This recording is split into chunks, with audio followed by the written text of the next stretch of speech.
A.H. Nasution, seorang jenderal besar dengan segudang pemikiran dan gagasan yang banyak menentukan wajah Tentara Nasional Indonesia.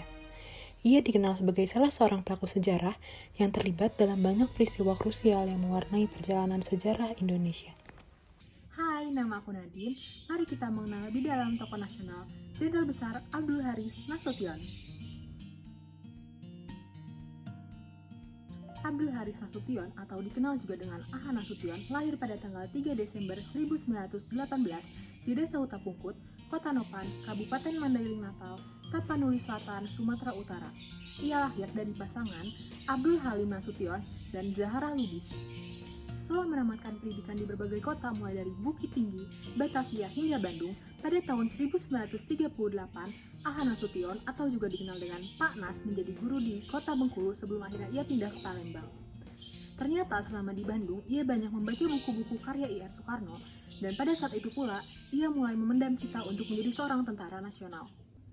2 tahun kemudian, pemerintah Hindia Belanda yang membutuhkan perwira cadangan mendirikan Corps of Leading Reserve Officers di kota Bandung. Nasution mengikuti pendidikan di Coro dari tahun 1940 sampai dengan 1941. Setelah menamatkan pendidikan di Coro, ia diangkat menjadi pembantu letnan Knil dan ditempatkan di Batalion 3 Surabaya. Saat Jepang menduduki Hindia Belanda pada tahun 1942, Nasution kembali lagi ke Bandung dan menjadi pegawai kota praja di kota Bandung. Ia juga menjadi pemimpin dari organisasi bentukan Jepang yaitu Sainandan sebelum akhirnya Jepang menyerah kepada sekutu pada tahun 1945. Setelah proklamasi kemerdekaan, Nasution menjadi penasehat di Badan Keamanan Rakyat atau BKR. Setelah BKR berubah menjadi TKR pada tahun 1948, karirnya di dunia kemiliteran mulai meningkat. Ia pernah menjabat sebagai Kepala Staf Komandemen TKR 1 Jawa Barat, Panglima Divisi Siliwangi, hingga Kepala Staf Operasi Markas Besar Tentara. Pada saat ia menjabat sebagai Wakil Panglima TKR, Nasution mengusulkan strategi perang gerilya TKR untuk melawan tentara Belanda. Hingga pada tanggal 10 Desember 1949, ia berada di posisi tertinggi Angkatan Darat, yaitu sebagai KSAD dengan pangkat kolonel. Kala menjabat sebagai KSAD, Nasution merasa kepentingan politik dan parpol yang duduk di DPR selalu ikut campur pada urusan militer.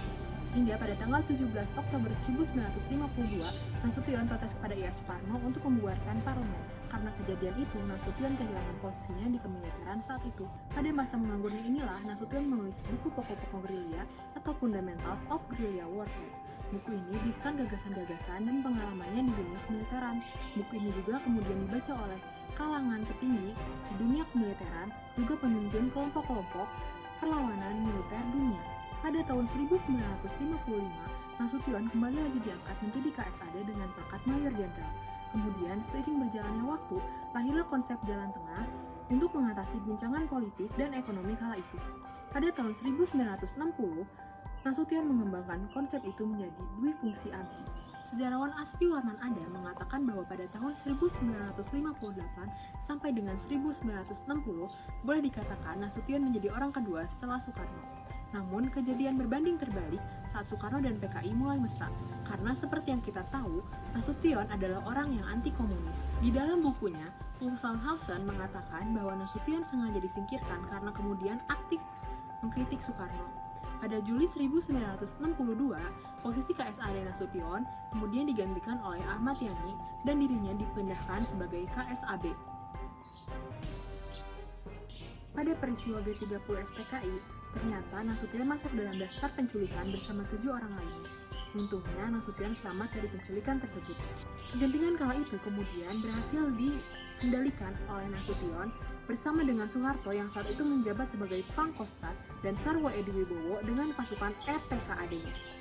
Pada 24 Februari 1966, Nasution tidak lagi menjabat sebagai Menhankam, dan posisi Kepala Staf ABRI juga telah dihapuskan. Soeharto menjadi pemegang tentara terkuat sebagai Pangkopkamtib, sementara Nasution memimpin MPRI. Setelah pidato pertanggungjawaban Soekarno ditolak oleh MPRI, Soeharto pun naik menggantikannya. Nasution yang memiliki kecerdasan tersendiri dianggap sebagai lawan politik. Pada tahun 1971, Nasution disingkirkan dari kekuasaannya. Secara tiba-tiba, ia diberhentikan dari dinas kemiliterannya. Setelahnya, Nasution kemudian menjadi lawan politik Orde Baru. Nasution kemudian mengumpulkan ex-anggota ABRI dan menandatangani petisi bersama 49 orang lainnya. Petisi itu kemudian disebut dengan Petisi 50. Memasuki dekade 90-an, Nasution kembali dirangkul untuk memasuki arus utama. Ia diundang ke istana pada Juli 1933. Kemudian pada 5 Oktober 1977 bersama dengan Hud Abri, ia kemudian dianugerahi pangkat kehormatan Jenderal Besar, pangkat yang hanya disandang oleh Soeharto dan Sudirman. 3 tahun setelahnya, pada tanggal 6 September tahun 2000, AH Nasution kembali ke Harban. Ia pun kemudian dimakamkan di Taman Makam Pahlawan, Kalibata, Jakarta Selatan. Oh iya, 2 tahun setelah kematiannya, Nasution kemudian ditetapkan menjadi Pahlawan Nasional Indonesia melalui surat keputusan Presiden nomor 073-TK-tahun 2002 pada tanggal 6 November 2002. Itulah sekilas tentang Jenderal Besar AH Nasution. Sekian dari saya, mohon maaf bila ada kesalahan. Bye-bye!